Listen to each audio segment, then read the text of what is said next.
Hello and welcome. I am Remo Yesman, and this is going to be my XDefiant honest review right here. Now, when you first boot up XDefiant, this is going to be what you see. You're going to see a succession of logos not unlike what you would see when booting up a normal Call of Duty game.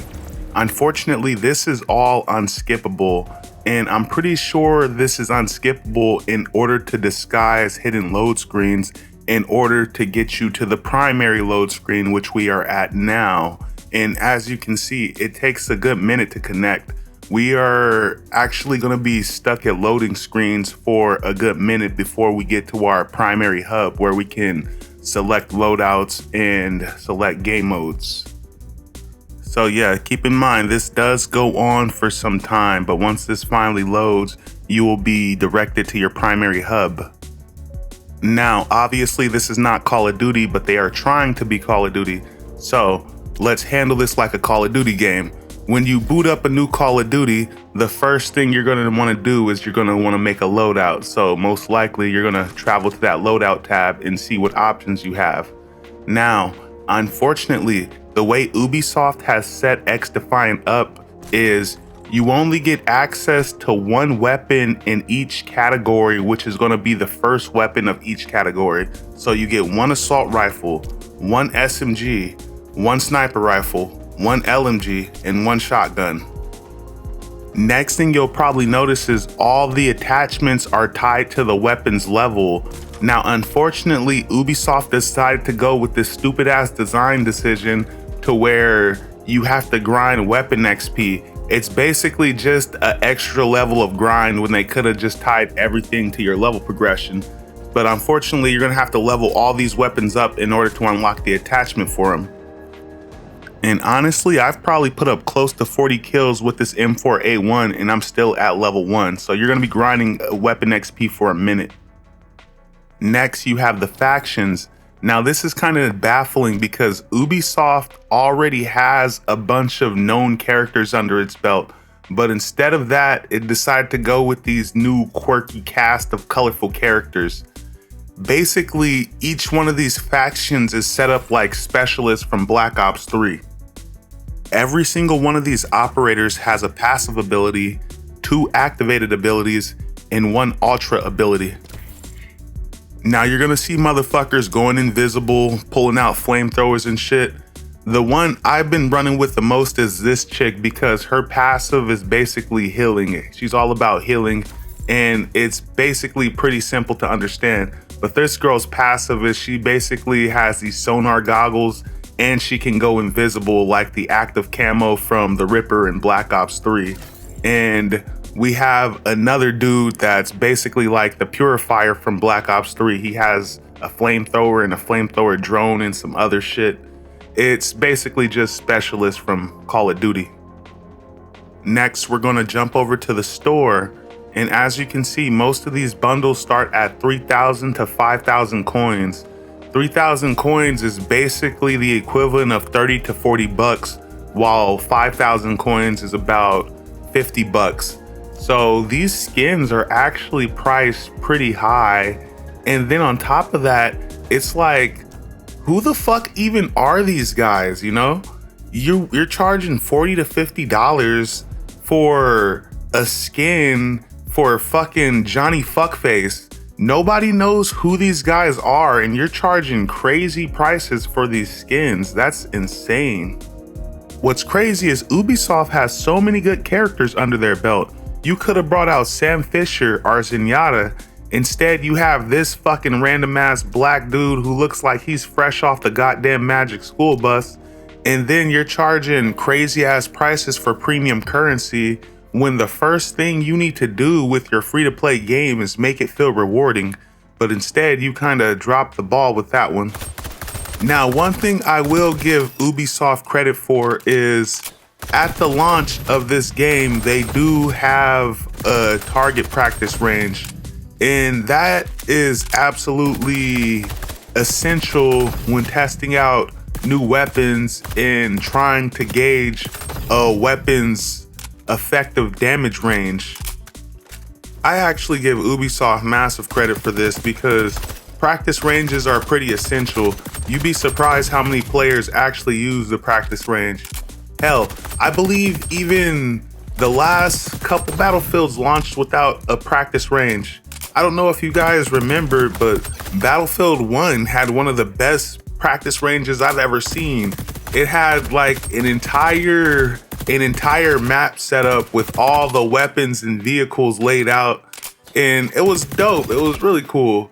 But yeah, a lot of games nowadays don't launch with a practice range, so I give Ubisoft credit for this one. Next, in addition to your practice zone, you also have ranked play and unranked play.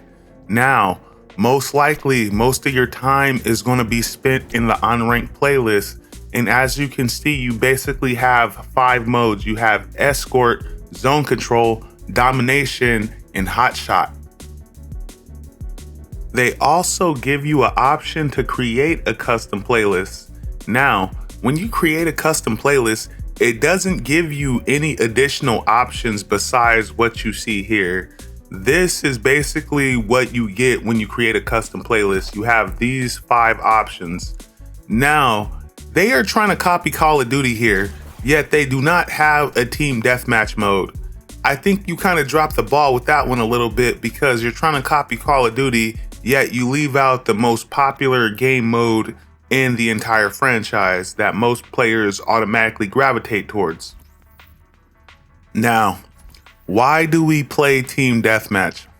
Well, we play Team Deathmatch because Team Deathmatch is a mode with very little commitment involved. When you play Team Deathmatch, right, you basically just gotta worry about getting more kills than deaths. You don't have to worry about playing the objective, and you don't necessarily have to worry about looking out for your teammate as you would in a game like Battlefield or something. There's very little commitment in Team Deathmatch and very little consequence if you have to leave the match.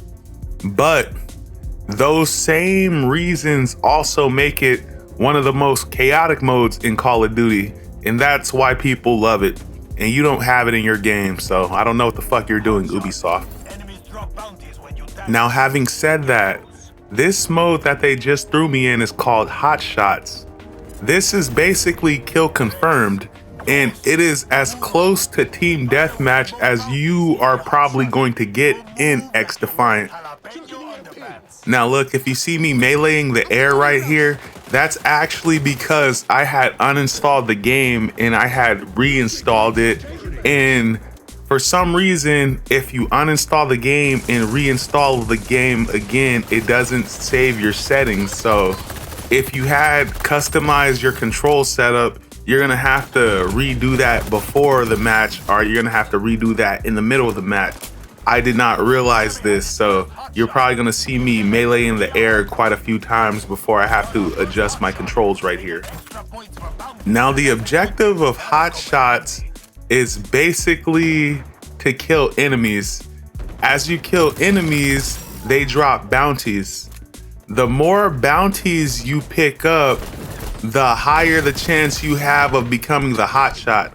I believe if you pick up 3 bounties off the enemy, you become the Hot Shot. Now, when you become the Hot Shot and you kill enemies and you collect bounties, your bounties count a lot more towards your overall team score because you are the Hot Shot.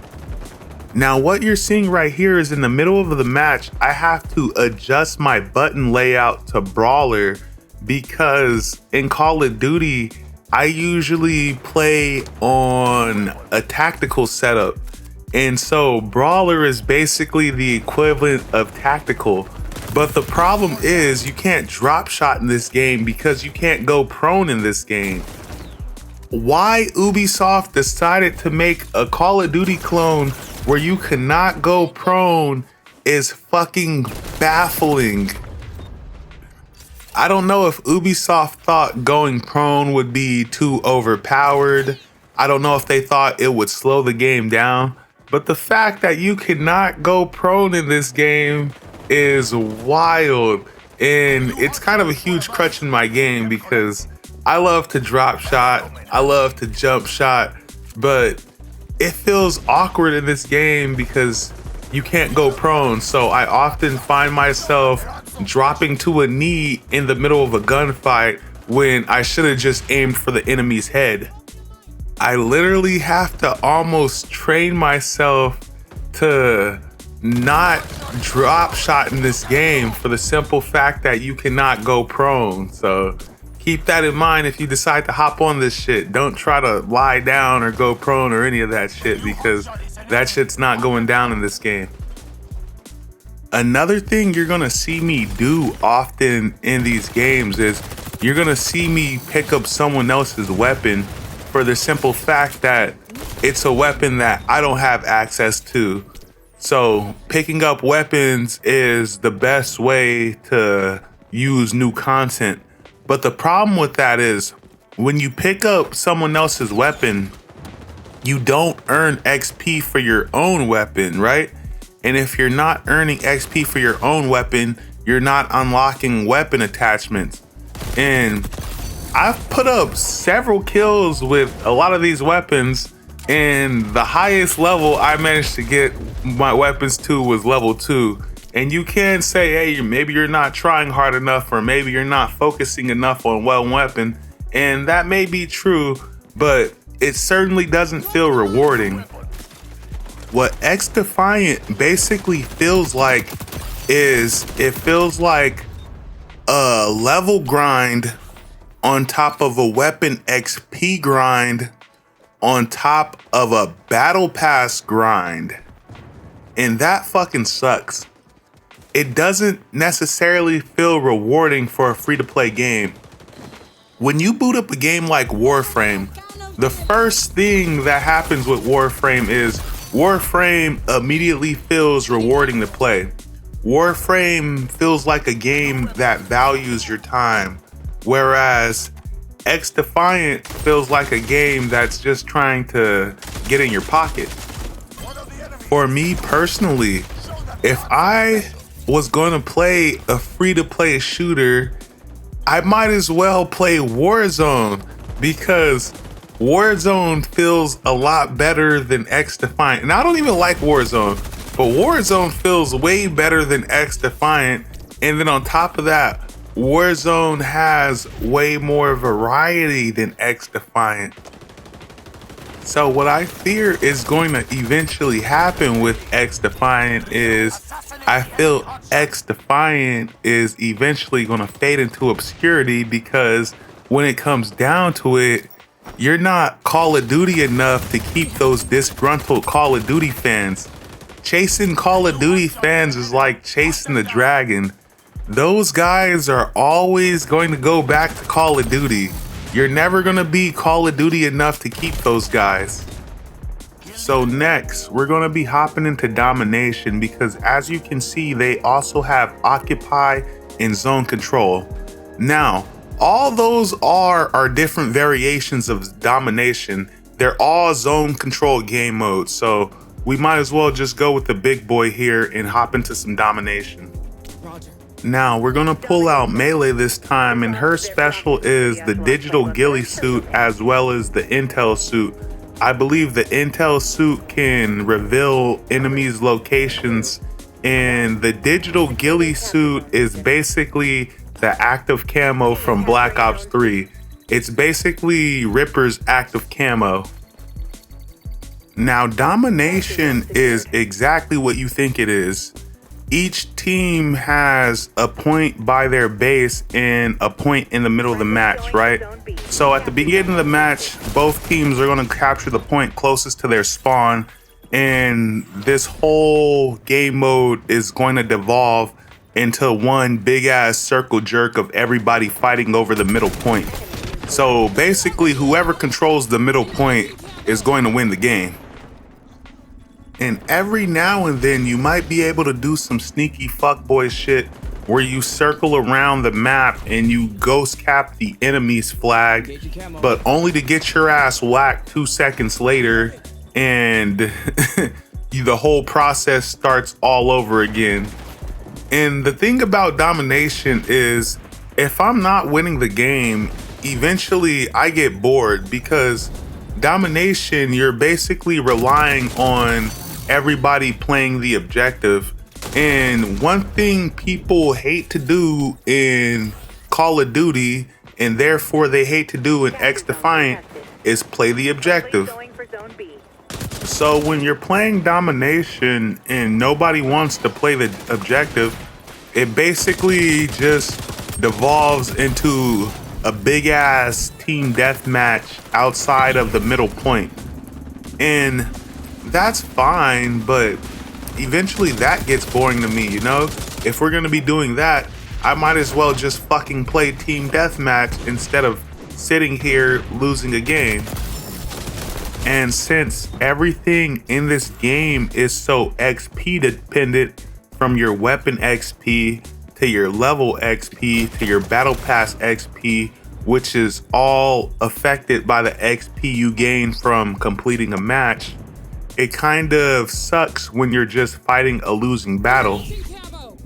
And listen, I know this is going to be a controversial take right here, but some of these competitive games need an option to mercy, you know? There needs to be an actual mercy option that is allotted to the players with the highest KD on the opposite team, to where if you're fighting a losing battle and you know it's hopeless, there should be a vote to quit option, you know, to where you guys could just kind of honorably end the match right there, kind of like a acceptable forfeit, and you'll get whatever XP that you would have gained, but without having to quit the match and fuck over everybody's experience. Because when you're losing, nobody wants to play.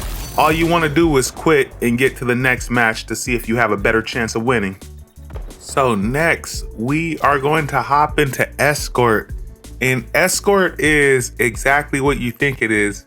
It's basically Escort from Black Ops 3, where you have to escort the robot. God damn, I don't know why they keep ripping off Black Ops 3 so much, but it's basically the game mode where you have to stay in proximity to the robot in order to escort him across the map. When you're not in close proximity, the robot's not moving. It absolutely baffles me that these are the game modes they decide to integrate into this shit, because they could have easily had team deathmatch, kill confirmed, domination, search and destroy, and some exotic shit like cranked or search and rescue or some shit. Like, do you guys remember search and rescue from Call of Duty Ghost? That shit was awesome, right? That was basically like the best spin on search and destroy I ever played. I think it was better than search.